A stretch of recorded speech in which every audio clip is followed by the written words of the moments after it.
Welcome back to Pop Dissected.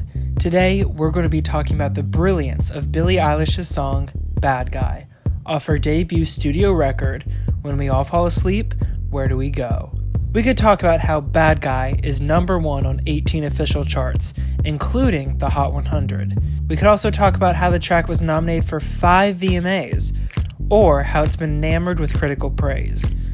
Instead, we're going to dive into the theme of this track, as well as the lyrical storytelling, to see how Eilish is able to subvert the expectations for young female artists in the industry, and also how she embraces dark humor as well as experimentation with her music.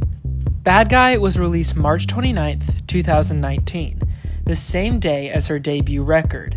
Bad Guy additionally serves as the record's 5th single, following Wish You Were Gay, Bury a Friend, When the Party's Over, and You Should See Me in a Crown. Bad Guy was the perfect track to not only release as a single, but to release as the same day as her record. In a nutshell, Bad Guy encapsulates everything this record represents, from lyricism, tone, sound, and imagery. With 4 singles preceding Bad Guy, Eilish was able to give us a peek at different motifs found throughout her record, such as having power, going through heartbreak, and the darkness entrancing our own minds. While the preceding singles tapped into one specific motif, like You Should See Me in a Crown being thematically about power, and Wish You Were Gay and When the Party's Over surrounding the idea of heartbreak, Bad Guy manages to draw a line through multiple themes in its 3 minutes and 14 seconds. But before we dive more into the specific meaning and interpretation of the track, let's start from the basics and work our way up. First, we're going to begin with the actual sound and production of the track. Sonically, Bad Guy is a genre blend of pop trap and new goth pop. Pop trap is essentially EDM music, composed by a digital audio workstation, which, as the name implies, is a software allowing people to create their own music. The sound of this type of EDM music is synthesized and processed. This type of synthesizing is also found in new goth, which is a subgenre of rock. The implementation of this genre is mostly prominent in the closing breakdown of the track, where the pop trap is prominently featured in the hook of the song, following Billie's lyric. Duh. With these genres being broken down, we can see where they're similar in the use of synths and where they're different, listed in the examples I just mentioned. With this, we can see how it's rather unconventional for these two types of genres to be mashed together, especially for a song that is generally classified as pop. While the track was predominantly produced by Phineas O'Connell, Eilish had a hand in additional production elements. We can see that both of them have worked to create a distinct sound for the song, one that goes against most conventional pop and trap songs. There's a specific intention for the sound of this song to be different, unique, as well as stand out.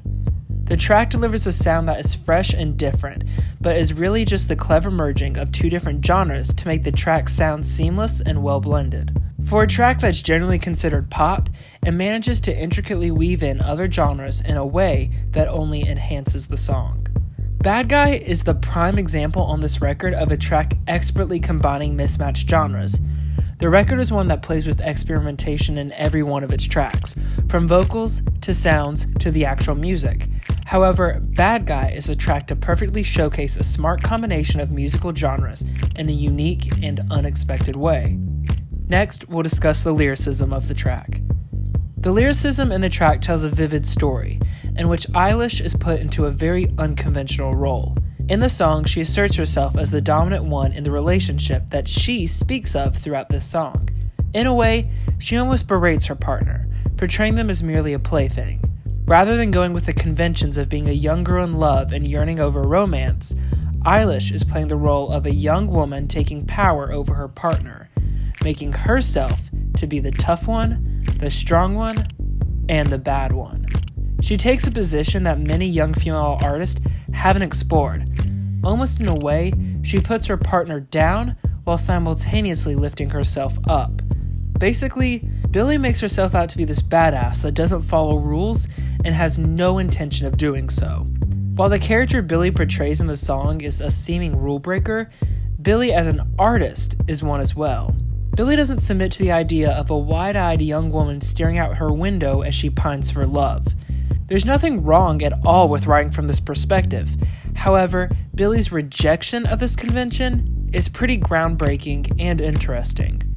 Instead of yearning or chasing after romance, she asserts herself as the one who runs the romance.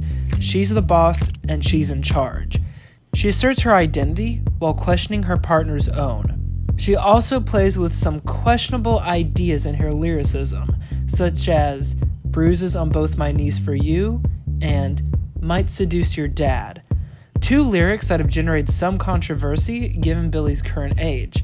However, these lyrics play into the dark humor aspect of the character Billie portrays, thus further cementing the villainy she beholds. In summary, Billie is quote-unquote the villain of the song.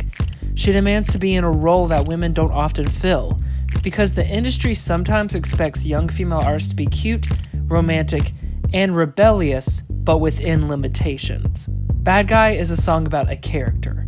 It isn't really who Billie is, or how she necessarily wants to be seen by others. But by giving herself the platform of this villainous archetype who creates the rules, she's breaking down a wall that has prevented young female artists from being assertive in their lyricism. The music video itself contains the trend of Billie basically doing whatever she wants. It's a rather unusual music video that emphasizes a primary color palette.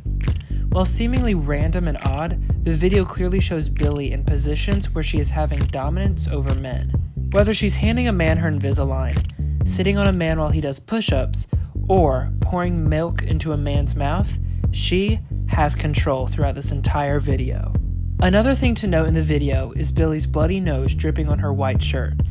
Since colors play a very important role in Billie's videography, especially this video, we can only assume this has a very specific meaning. White is purity, innocence, and cleanliness. Red is violence, sex, and love. By the red dripping onto the white, she's in turn losing her innocence to this bad archetype she's painting for herself. Overall, this is one of Billie's best tracks, which is bold given she doesn't have a very extensive catalog. She expertly has created a song that so vividly tells the story of a woman submitting her dominance in a relationship through dark lyricism that pushes the envelope. With it being a #1 track, Billie has truly set a new standard for experimental production, writing, and videography. It's safe to say that she's here, and she's here to stay. Duh. Thank you so much for watching, everyone. Be sure to drop a like and leave a comment saying what your favorite track is off of When We All Fall Asleep, Where Do We Go? And be sure to subscribe to get more content on all your favorite pop stars.